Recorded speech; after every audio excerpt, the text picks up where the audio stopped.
यही कला का इनको भी आया। ఈయన కూడా రాస్తా ఉంటాడు, వాక్యాలు రాస్తా ఉంటాడు. ఈయన కూడా ये भी अच्छे सुंदर अक्षरों से प्रभु का वचन लिखते हैं। 10 నెలలు మొత్తం నిండిపోయేదంట, నేను విన్నాను. मैंने सुना कि प्रभु के घर लोगों से भर जाता था उन दिनों।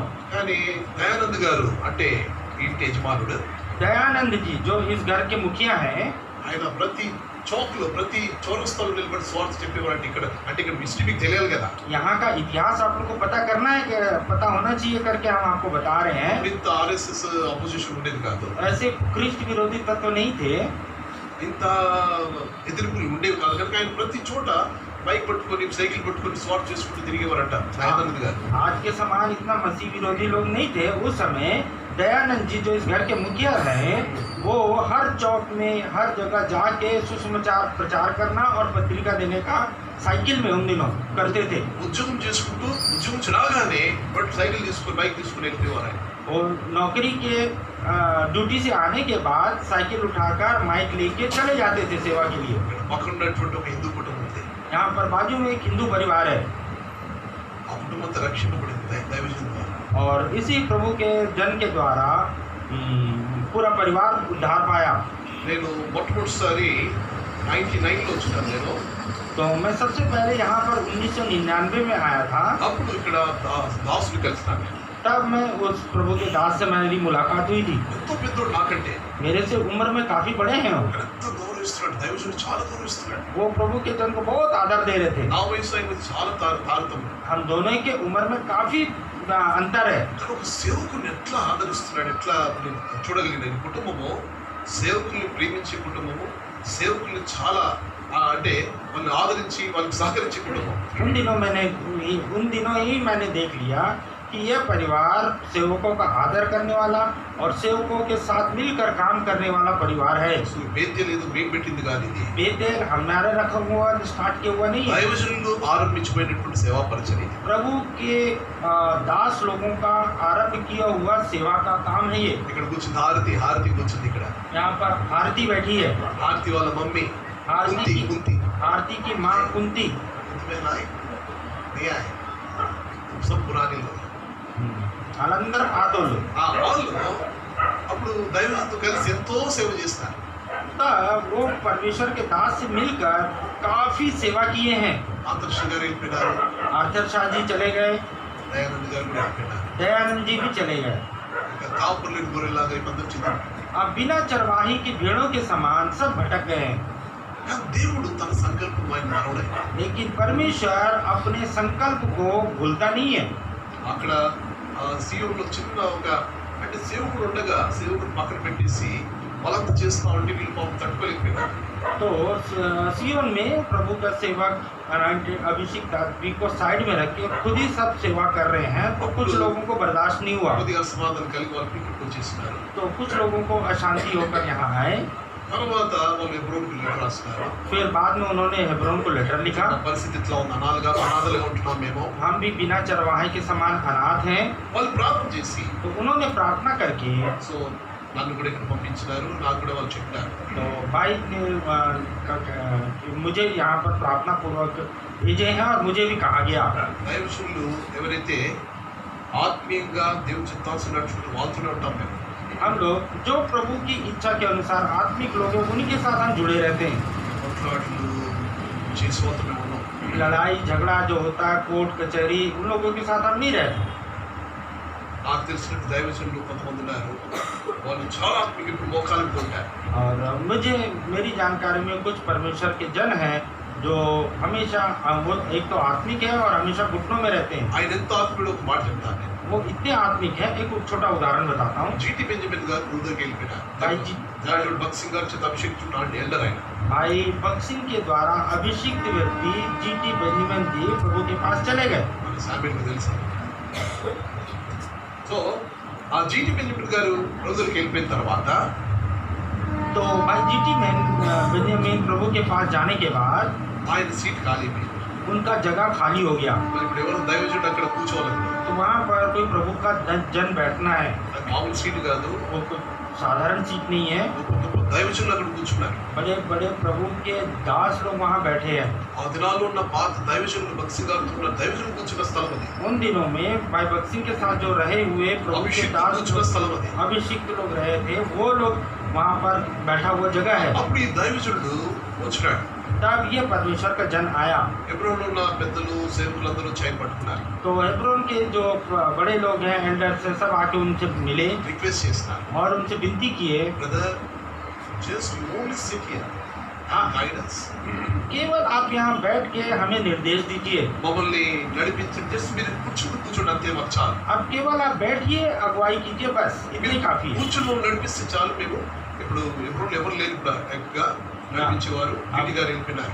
जीटी भाई बेंजामिन आने के बाद अभी तो कोई अगुवे नहीं है प्रभु मतलब सेवा को चलाने के लिए। आप केवल यहाँ बैठिए, केवल अगुवाई कीजिए, बाकी हम आपके अनुसार चलेंगे। ఆ దైవ సేవకుడు ఏమన్నాడంటే దైవజనుడు, तो वो प्रभु के दास ने कहा, I don't want this.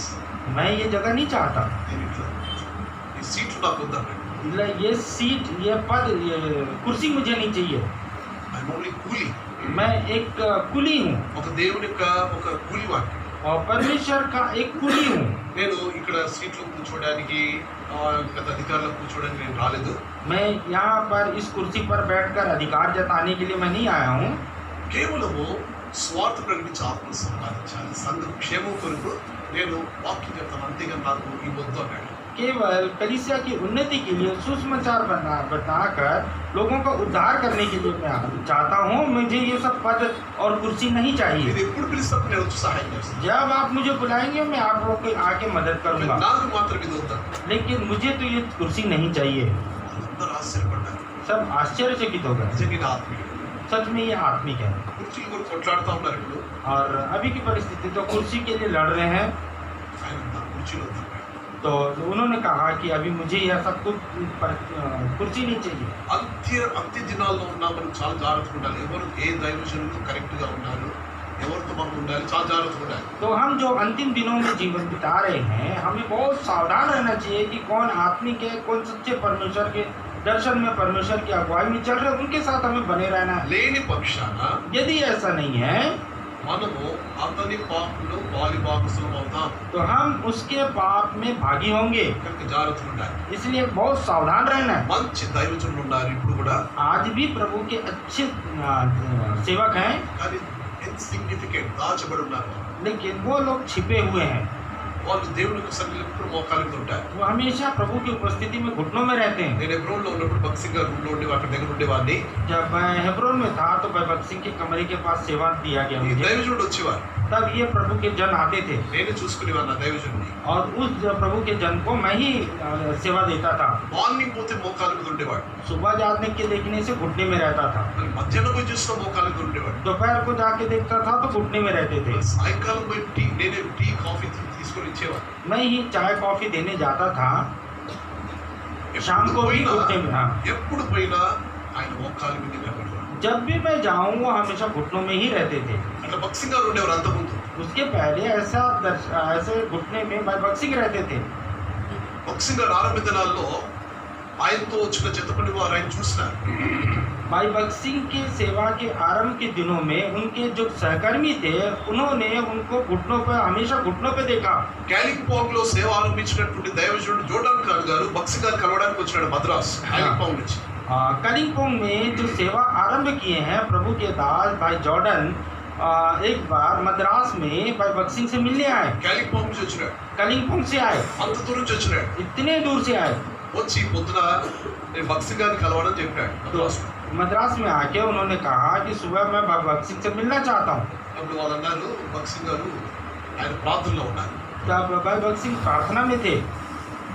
సరే భక్తి సింగ్ గారు ప్రార్థనలో ఉన్నారని ఈయన కొద్దిగా వెళ్ళేసి టిఫిన్ అవి చేసుకొని 8 గంటలకు వచ్చినాడు. మళ్ళీ 8:30 గంటలకు వచ్చినాడు. तो वो फिर जाके नाश्ता वगैरह करके बाहर से फिर वो 8:30 बजे करीब फिर आए। అందరు జాగ్రత్తగా వినండి. तब साथ ध्यान से सुनिए। తర్వాత 8:30కి వస్తే భక్తి సింగ్ గారు ఇప్పుడు కలవచ్చా అంటే 8:30 बजे आके बोले कि क्या अभी हम भाई भक्त सिंह से मिल सकते हैं? Is on knees. वो घुटनों में है, ఇంకా మోకాల మీద ఉన్నాడు. अभी भी घुटनों में है। ఇంకా మోకాల మీద ఉన్నాడా? अभी भी घुटनों में है क्या? మళ్ళీ కొద్దిగా అటు ఇటు మళ్ళీ తిరిగేసి వచ్చినాడు. फिर थोड़ा समय बिताने के बाद మళ్ళీ 11 గంటలకు వచ్చినాడు ఉదయం. 11 बजे आया सुबह के समय। ఇప్పుడు కలవచ్చా? अभी मिल सकते हैं? Is on knees. वो घुटनों में है, మోకాళ్ళ మీద ఉన్నాడు. वो घुटनों में है। మార్నింగ్ 6 o'clock వచ్చినాడు, ఇప్పుడు వరకు మోకాళ్ళ మీద ఉన్నాడు. मैं सुबह 6 बजे आया हूँ, तब से अभी तक वो घुटनों में ही है। ఇంకా తర్వాత ఆయన లంచ్ చేసి 1 గంటలకు 2 గంటలకు వచ్చినాడు మాట. तो भाई जॉर्डन खान दोपहर का खाना खाने के बाद 2 बजे करीब फिर उनके पास आए। ఇప్పుడు కలవచ్చా? अभी मिल सकता हूँ क्या? Is on knees. वो घुटनों में है, ఇంకా మోకాళ్ళ మీద ఉన్నాడు. अभी भी वो घुटनों में ही है क्या? Then he decided तब उसने निर्णय लिया, is a true man of God. ये सच्चा परमेश्वर का जन ఈయన है, నిజమైన దైవజనుడు. ये सच्चा परमेश्वर का दास है। ఈయనతో నేను కలిసి పనిచేస్తానని అప్పుడు డిసైడ్ అయ్యాడు జోర్డన్ ఖాన్ గారు. तब उसने निर्णय लिया कि मैं इसी परमेश्वर के जन के साथ मिलकर मैं वहाँ सेवा करूँगा। అదే విషయాన్ని నేను ఆ దైవజనుడు వచ్చినప్పుడు పక్షికారులు ఇప్పుడు మోకాళ్ళ మీద నుండి చూస్తున్నాను నేను. ठीक वैसे ही मैंने भी उस प्रभु के जन को जब भी देखा हूँ तो घुटने में ही देखा हूँ। ఆత్మీయంగా ఉండే వాళ్ళతో మేము ఉంటాం. जो आत्मिक है उनके साथ हम बने रहते हैं। ఈ పనికి వాళ్ళ ఈ విషయాలు అసలు చెత్త చెదారం అసలు మనం ఇక్కడ చిన్న సంగతి ఇప్పుడు రానిప్పుడు చూసుకోవాలి. हमें झगड़ा लड़ाइयाँ कोर्ट कचहरी इस छोटी सी कलिसिया में हमें आने नहीं देना है। వీళ్ళకి ప్యూర్ మిల్క్ ఆఫ్ దేవుని గాడ్స్ మిల్క్ ఇవ్వాలి అంతే. దేవుని కేవలం వాక్యం పాలు ఇవ్వాలి. परमेश्वर का वचन रूपी दूध शुद्ध दूध ही देना అది है। మా భారం. ये हमारा बोझ है। వారం దినాల్లో భక్తి గారు ఏదైతే చేస్తారో शुरुआती दिनों में जो भाई बक्सिंग ने किया అదే దర్శనం మనం ఎంచుకోవాలంతే. उस वही दर्शन में हमें बने रहना है। ఆ యొక్క శ్రేష్టమైన దర్శనాన్ని ఆకాశమును కలిగిన దర్శనం చూడండి. అపోస్తల కార్యములు 26 అధ్యాయం 19 వచనం. అపోస్తల కార్యములు 26 19 వచనం. Acts of Apostle chapter 26 verse 19. Acts 26:19. కాబట్టి అగ్నిపరాజా ఆకాశం నుండి కలిగిన దర్శనమునకు నేను అవిధేయుడను కాలేదు. ఉంది. So हे राजा अग्रिप्पा, मैंने उस स्वर्गीय दर्शन की बात ना टाली। అందరు బ్రదర్ వెనకాల చెప్పండి. బ్రదర్ వెనకాల सब मेरे पीछे पीछे बोलिए, ఎవరాయి? दोहराइए। हे राजा अग्रिप्पा, मैंने उस स्वर्गीय दर्शन की बात ना टाली।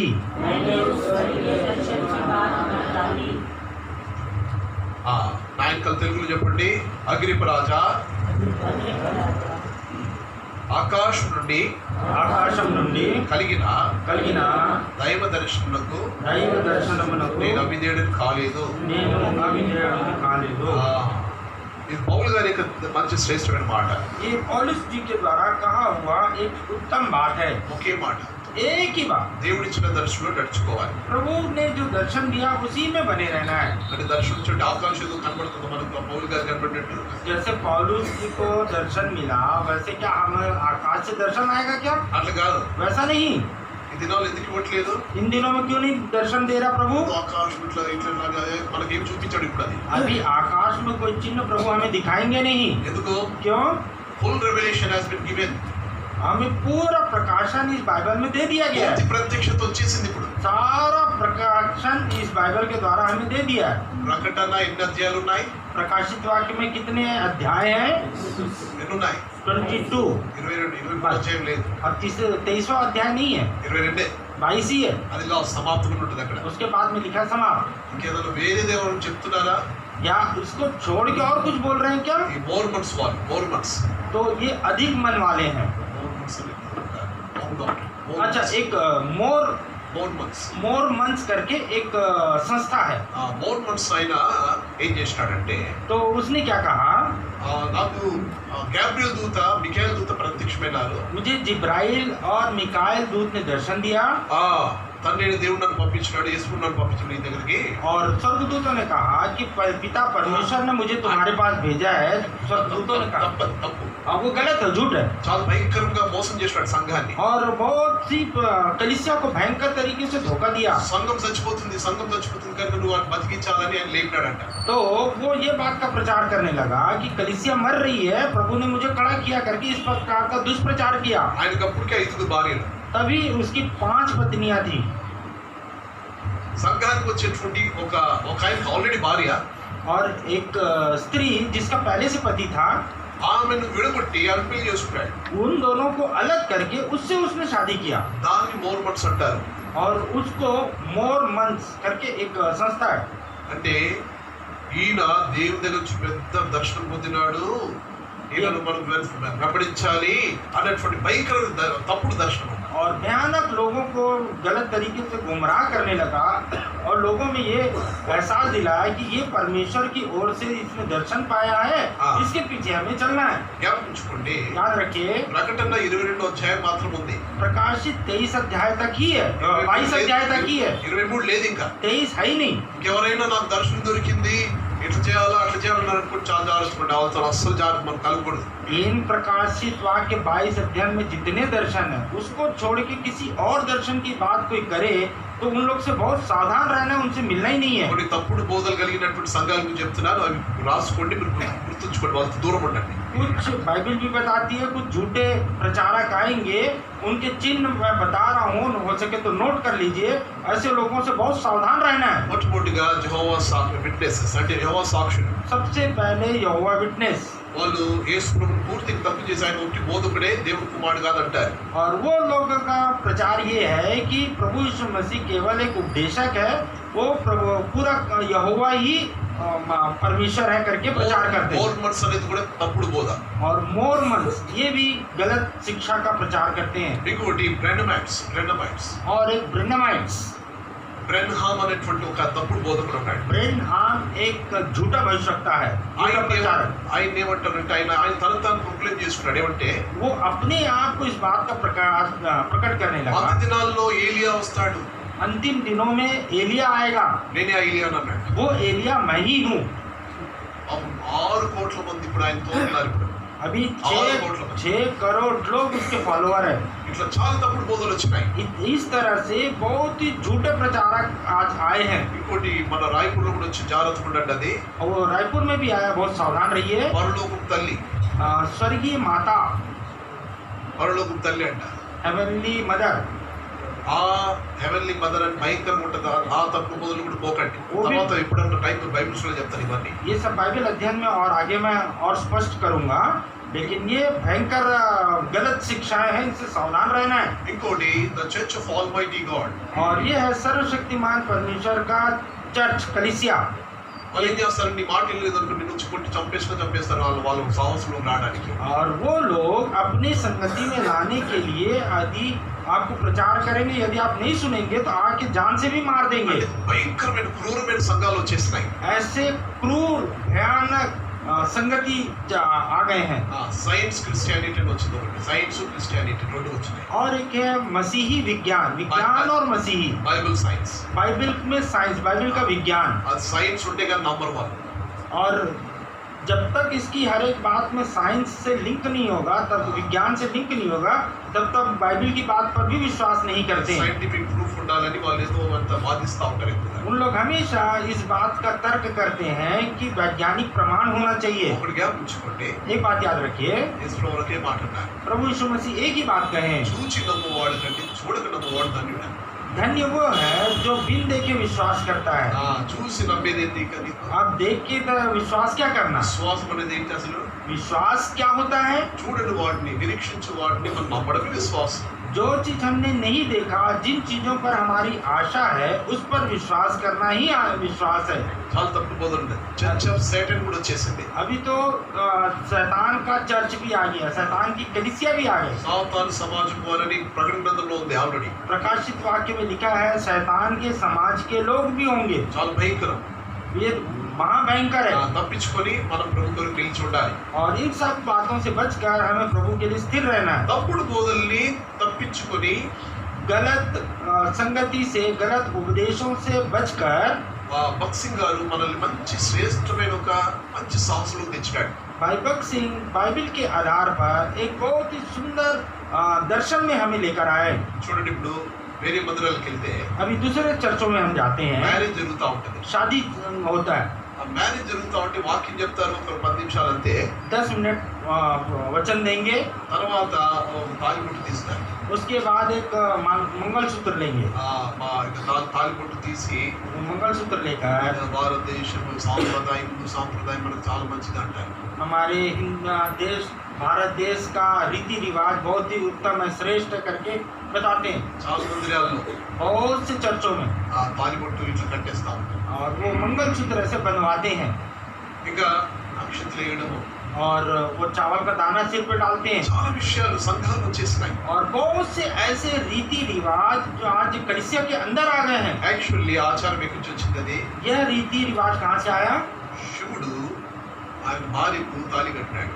शिव जो है उसकी पत्नी को उसने एक धागा बांधा। మామిడి ఆకులు పెట్టుకుంటా ఉంటారు కొంతమంది. మామిడి ఆకులు कई लोग आम का पत्ता द्वार में लगाते हैं। ఎందుకు పెట్టుకుంటారు తెలుసా? क्यों लगाते हैं मालूम है? ఇక్కడ ఉందా ఆచారం? ఇక్కడది हाँ हिंदू ఇది ఇక్కడ. हिंदू ఆ మామిడి చెట్టు ఎందుకు పెట్టుకుంటారు? జామ చెట్టు జామ చెట్టు ఇంకా బాగుంటుంది కదా. అది जाम का पत्ता या कोई और पत्ता क्यों नहीं लगाते? आम का ही पत्ता क्यों लगाते हैं? ఎందుకు మామిడి చెట్టు కింద అంటే మామిడి చెట్టు కింద శివుడు అతని మ్యారేజ్ జరిగిందంట. और उस आम के पेड़ के नीचे शिव का शादी हुआ, అందుకొరకే అది పెట్టుకుంటా. इसलिए वो लोग वो ये लगाते हैं। నేను ఒకరోజు క్రైస్తవ మ్యారేజ్ పోయినాను.